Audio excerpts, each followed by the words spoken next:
Olá pessoal, o meu nome é Gustavo Kunz.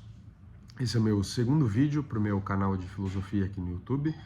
Antes de eu começar a falar do tema, eu quero deixar claro que eu não sou nenhum professor, eu não sou nenhum estudioso acadêmico, eu só sou um grande entusiasta da filosofia e dos seus problemas e das suas questões.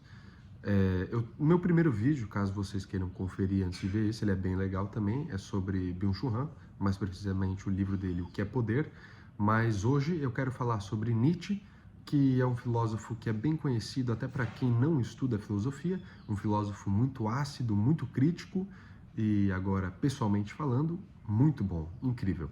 Eu li o meu primeiro livro dele finalmente, eu já conhecia bastante ele até, para quem nunca tinha realmente efetivamente lido ele, mas enfim.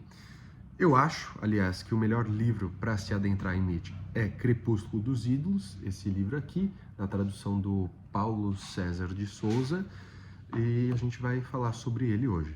O subtítulo do livro é Como Filosofar a Marteladas. Eu já gostaria de começar explicando isso, porque ele vai já te lançar uma ideia no subtítulo de como que vai funcionar a construção das ideias do Nietzsche.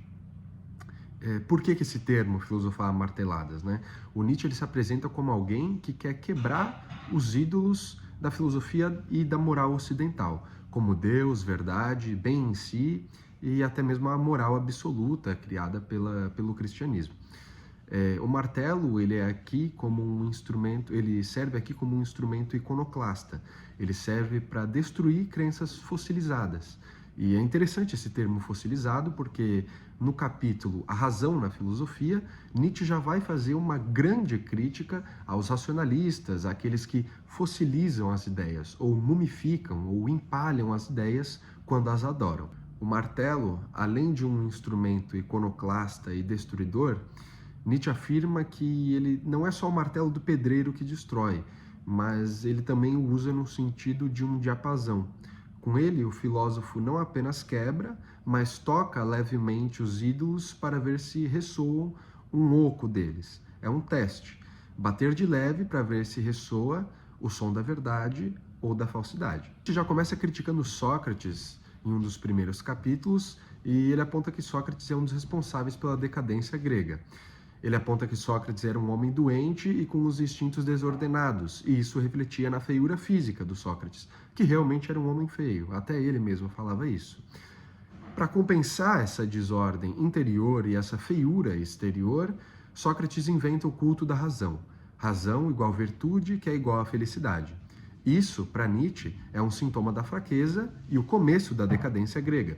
Quando o instinto não sabe mais guiar, cria-se a tirania da razão como substituto, como uma esperança, como algo maior, substituindo o real. Nietzsche enxerga essa passagem socrática como o início da inversão de valores que desconfia da vida, que rejeita a vida palpável, a vida puramente analisável e claramente entregada a nós, e rejeita essa vida em prol de uma dimensão superior. Sócrates inaugura a doença moral da filosofia. Acredita que o homem precisa ser salvo por meio da razão ou de um instrumento maior. Aqui eu cito Nietzsche.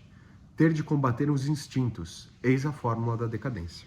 Aí então, no quarto capítulo do livro, Nietzsche começa a falar sobre a razão na filosofia.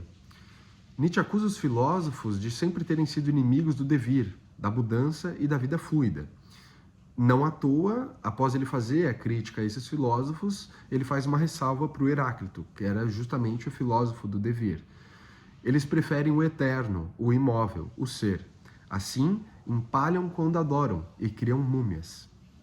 Eles deshistoricizam conceitos, tornando-o eternos.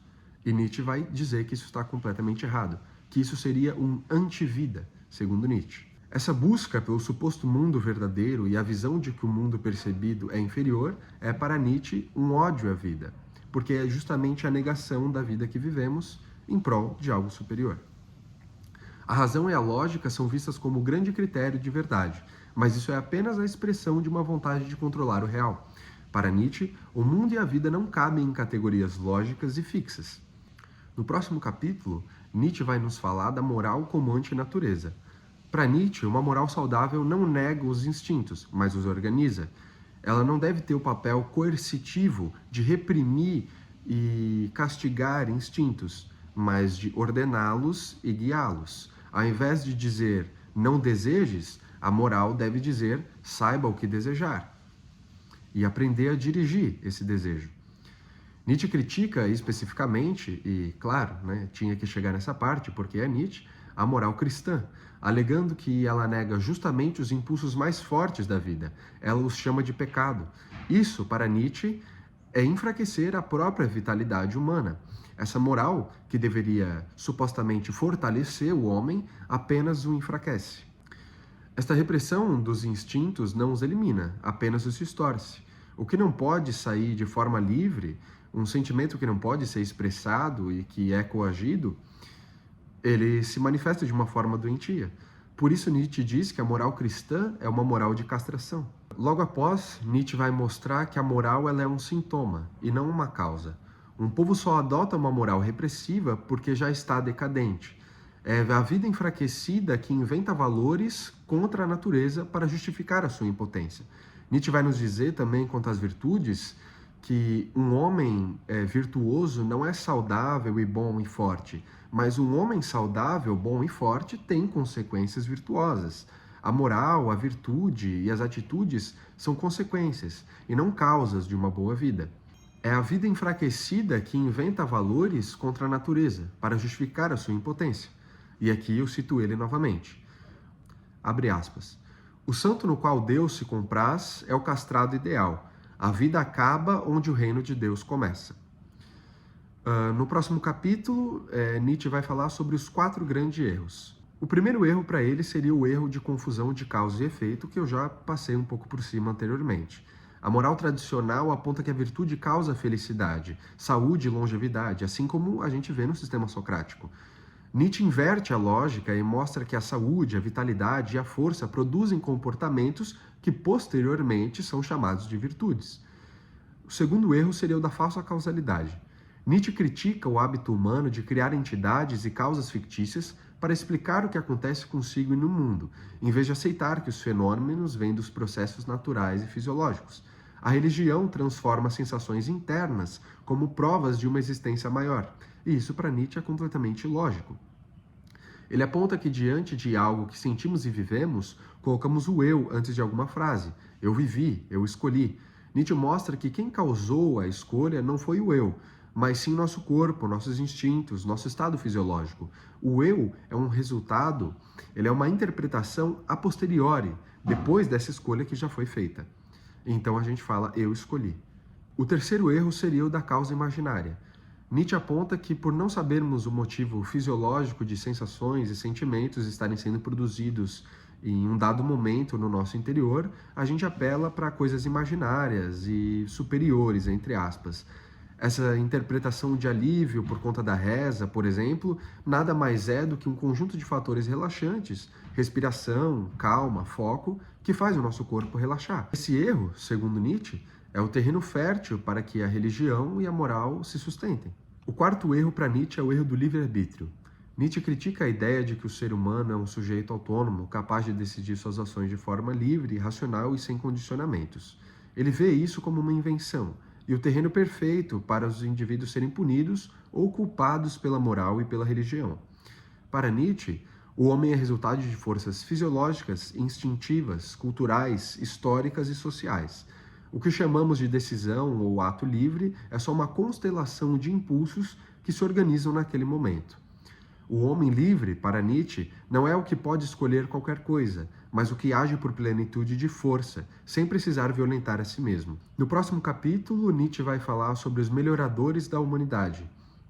Aqui ele critica os supostos melhoradores da humanidade e da sociedade, como sacerdotes, moralistas e legisladores. Eles afirmavam estar melhorando o homem, mas, para Nietzsche, estavam, na verdade, domesticando e enfraquecendo. O que eles chamam de melhorar foi, na verdade, castrar os instintos. O resultado disso não é um homem bom, mas um homem mais fraco, obediente e doente. Ou seja, cada vez mais que Nietzsche fala, a gente pode perceber como que ele é um filósofo que quer afirmar a vida como ela é, e não reprimir, não criar regras e métricas e categorias para a vida, mas entendê-la. No próximo capítulo, Nietzsche vai citar um pouco dos alemães contemporâneos dele e também anteriores, e o que falta a eles. De acordo com Nietzsche, falta gosto e estilo. Nietzsche diz que eles são desleixados culturalmente e eles têm um excesso de filosofia cristã e excesso de moralidade. Falta espírito livre, artístico e afirmativo. O que ele via era apenas disciplina, obediência e um certo vazio da profundidade alemã. Agora, no último capítulo, chamado Incursões de um Extemporâneo, que tem um nome muito curioso, porque Nietzsche, se denominando extemporâneo, mostra que está fora de seu tempo. Ele não fala para os alemães ou para os leitores do presente, mas para um futuro onde talvez haja quem o entenda. Ele critica os alemães, novamente, zomba da moral e da filosofia tradicional, tem uma valorização da saúde, do corpo e dos instintos, como nos outros capítulos. E esse capítulo ele é um pouco diferente porque ele é escrito em forma de aforismos. Então, uma parte é sobre Sêneca, outra é sobre Schopenhauer, outra é sobre a arte. Ele é bem diferente e mais complicado que os outros. Nesse capítulo, ele também elogia a brevidade, a precisão e o ataque rápido, tal qual ele faz em quase todos os seus livros, contra o estilo prolixo e denso justamente dos alemães, como Hegel, por exemplo. Os aforismos, para o Nietzsche, não são apenas um sistema, mas uma arma. E, para finalizar, o último tema que eu gostaria de citar, que ele fala em Incursões de um Extemporâneo, é sobre o belo. Nietzsche critica a estética tradicional, ironizando os alemães que definem o belo de forma pesada, abstrata e sublime. Para ele, o belo não é uma ideia ou um conceito, mas sim um sintoma de saúde, força e abundância de vida. Belo é aquilo que brota de um corpo cheio de vitalidade. O juízo estético não é puramente racional. Quando chamamos algo de belo ou feio, estamos expressando um sentimento corporal, ligado ao nosso estado fisiológico. Ou seja, estética não é metafísica, é biologia vivida. O belo é um tipo de afirmação da vida. O feio é sempre um sinal de degeneração, de cansaço ou de doença. E é isso aí, eu espero que vocês tenham gostado e entendido o que eu quis dizer aqui. Eu segui um roteiro aqui que eu escrevi mais cedo, porque eu realmente não conseguiria falar tudo de uma vez, eu deveria ter escrito melhor, aliás.